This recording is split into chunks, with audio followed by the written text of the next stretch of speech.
Hey, welcome back, y'all.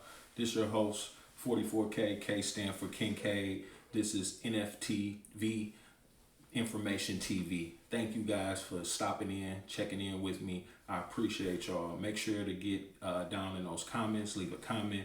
Make sure to for sure like, subscribe, and share this video with your friends, family, lovers, whoever, man. I just appreciate y'all. Appreciate you just organically growing with me. The journey that we're going to go on together.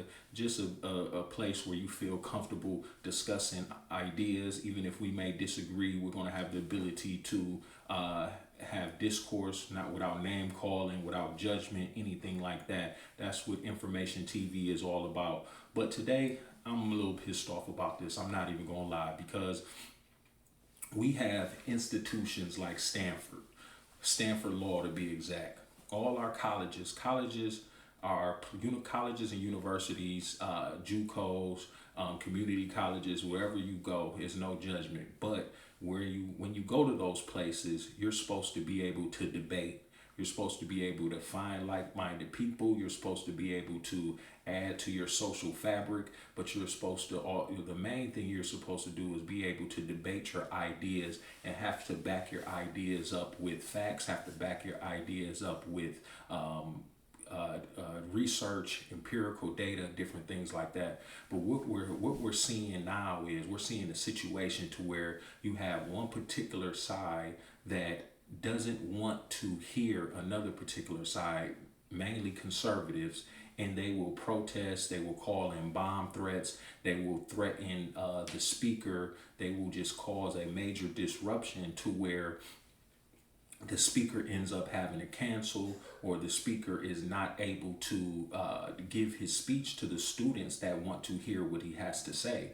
Now, if it is a situation to where you disagree with what that person says, that's cool. Then you hold an event and then you deliver your ideas, you deliver your rebuttals for what he stands for. But but people coming out, students coming out and calling it activism, to where they terrorize these different speakers and they shut down the ability for these speakers to speak to students that want to speak with them, then you are becoming what you say you're fighting against. Because a lot of the times they call these individuals on the conservative end, they call them fascists. And fascists do those type of things. They control speech. It is no free speech. You have one narrative, and if you don't line up with that narrative, then you are either killed, you are silenced, you are blackballed, all these different things. So these individuals on the far left call people fascists. They call people Nazis. They judge people for their actions or for their beliefs from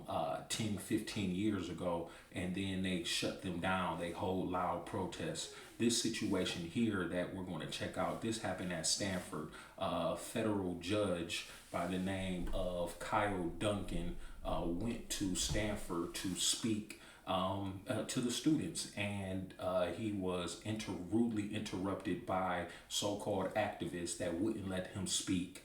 A DEI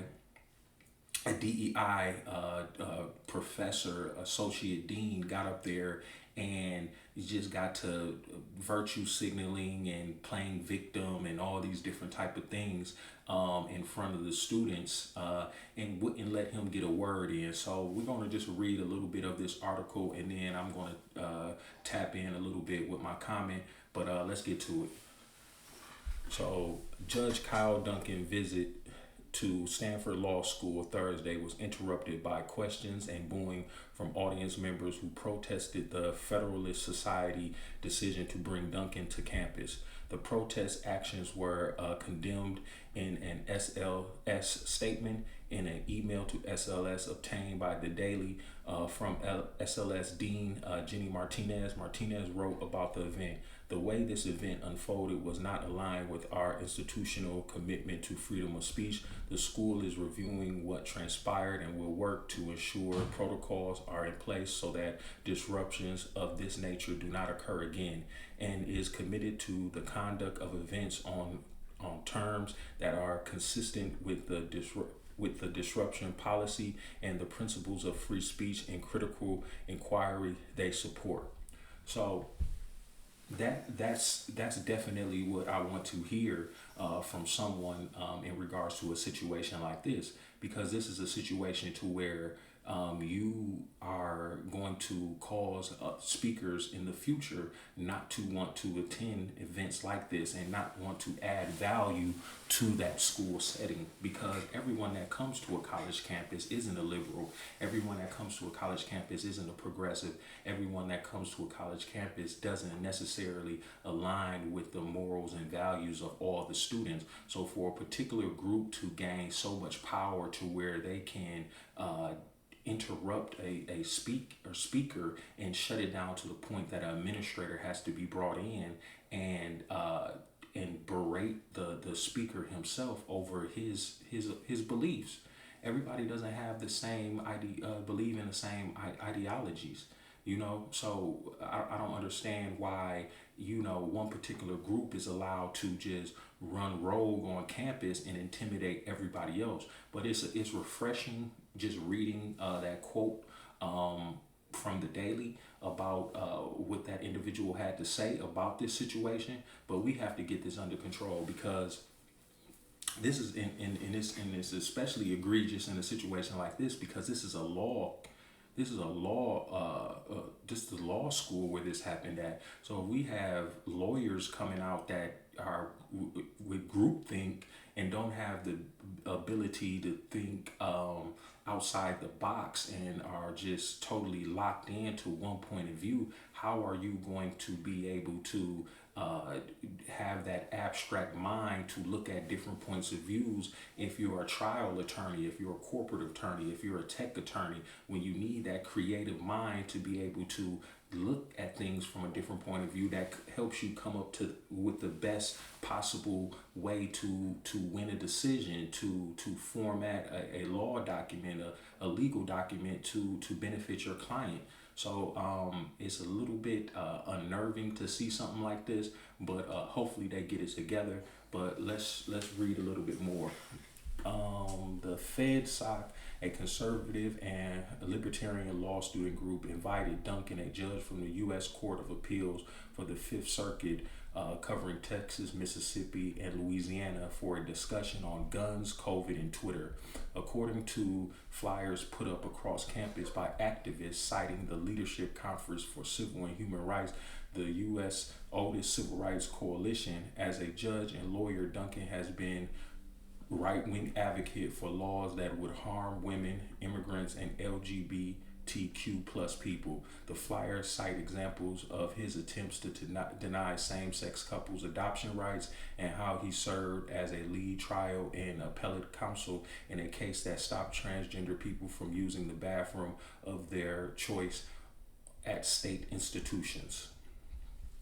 So let's talk about that for a minute. So if you have, and this is what irritates me, because you have individuals that are Christians, and if someone has a belief system, the ideals, and follows the ideology of Christianity, these things that they are naming are things that go against their belief system. So what makes your belief system of LGBTQ, trans, certain immigration laws, that falls more so into the conservative viewpoint more so than Christianity. But what gives you the right to say your beliefs are more, mean more to society than his beliefs? This is Western civilization was built on a Judeo-Christian ideology. So these ideologies have stood the test of time, and this new ideology, this far left LGBTQ, trans, and all these other type of things, this is pretty new to society. So you can have your belief system. This is America.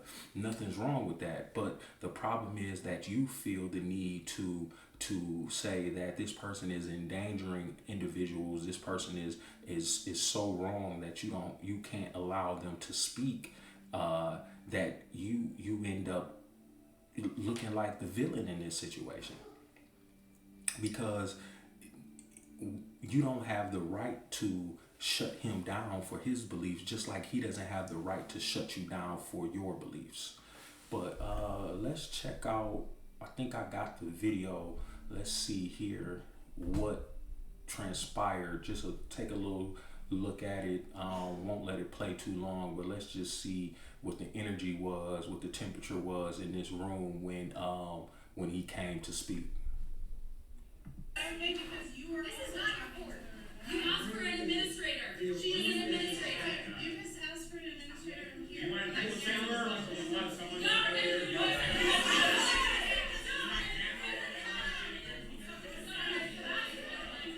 Can I say something to him? Is that okay? Is that okay? So you've invited me to speak here, and I'm being heckled nonstop, and I'm just asking for an administrator to sign. That's an administrator.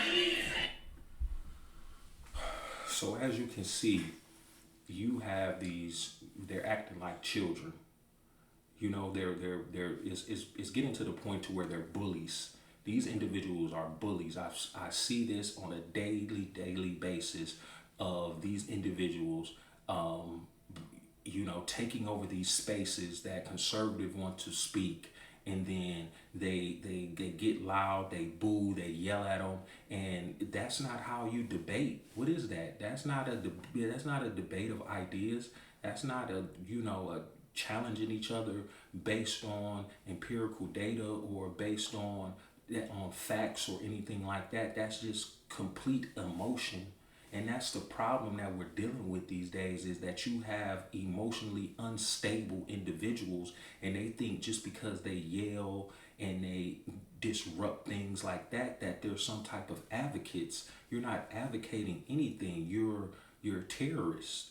You're terrorists, you're terrorizing conservatives, you're terrorizing campuses, you're terrorizing people that have alternative beliefs to what you have, but you want to call yourself activists like you're civil rights fighters or something like that. You had civil rights people who were lawyers, who were judges, who were lobbyists, who worked behind the scenes, and then you had the people on the front who were Martin Luther King and Malcolm X and Jesse Jackson and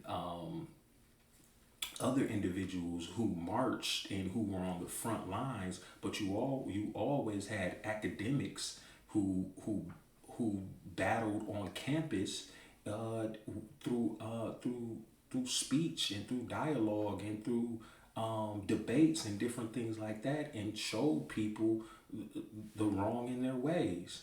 But situations like this is not, I don't look at it as advocacy. I look at it as terrorism. And it's a fine line between freedom fighters and terrorists. I guess, the winner gets to decide that because they write history. But as I'm looking at this real time, it looks more like terrorism than it looks like advocacy. But let's check out a little bit more, and then we'll close it out.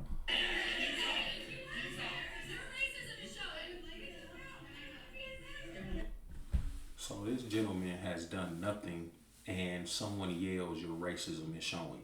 That goes into the fact that just because someone is white in today's society and they have a point of view that differs from yours, they're automatically labeled a racist. The word racist at this point in time is becoming so cliche that it doesn't even hold the same weight that it did in the past, because everything can't be racist. We can't cry wolf that with every situation and call it racism, because by the time real racism rears its ugly heads, people are going to be just worn out. People are going to be numb to it. It's going to become white noise after a while. In situations like this doesn't do anything but cause division amongst each other. It's not bringing people together. You yelling at people, shutting down events is not bringing things together. So that's just something I wanted to touch on right quick, because it's something that we definitely have to address. These college campuses definitely have to get something in line to where they protect free speech on their campuses,